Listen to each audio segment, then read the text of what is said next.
The impact of the cannabis industry on the local Fort Collins, our local community, has been massive, actually. I mean, we not just in all the employees that we have here at our dispensaries, but when you talk about the peripheral businesses like the HVAC companies, the electrical companies, the video surveillance companies, when you get all of that going, it's really fueling our economy. Cannabis is a $7-8 billion a year industry, and we know in about 4 or 5 years it's going to be a $50 to $75 billion a year industry. We were promised and told that, the money from marijuana was going to go to education and go to schools, but we would like to, have some documentation of which schools it's going to, which children it's helping, and where it's all going.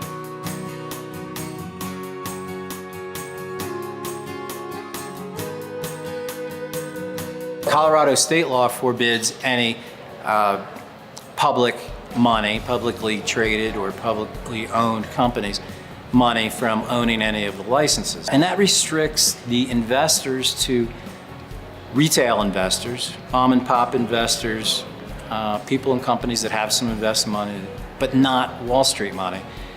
And that has stopped a great deal of the activity that would normally boost a fledgling industry like this. That being said, there's legislation that will be introduced that will be hopefully changing that. So then we would be able to have out-of-state money come in. When you want to add that out-of-state money, a lot of people throw big pharma words out there, big tobacco. There's always good and bad in both of those, I believe. Obviously, more research money is going to be brought in and stuff to that nature when those kind of people come in. The bad part of it is it's Walmart. With all due respect, the quality and different things like that, you're mass producing stuff now. You're going to lose those small mom and pops people. I believe in the small businesses that have, evolved out of our passing Amendment 20 in 2000 and Amendment 64 in 2012. And there's a lot of people who did a lot of work on this, and I am very concerned for the small businesses.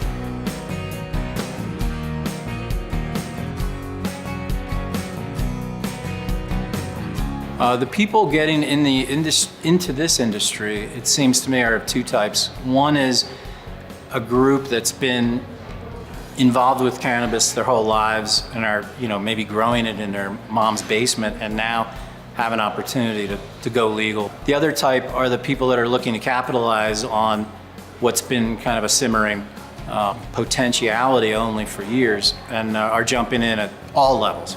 Right now, there's this Wild West rush to be one of the 3, 4, 6 companies that are really going to be the quote-unquote, or have the potential to be those Apple companies. And once it spreads across all the states and it starts going where we can transfer stuff interstate to interstate and even across country lines, you're going to see a bigger, what they call a green boom, even bigger than what we're seeing these days.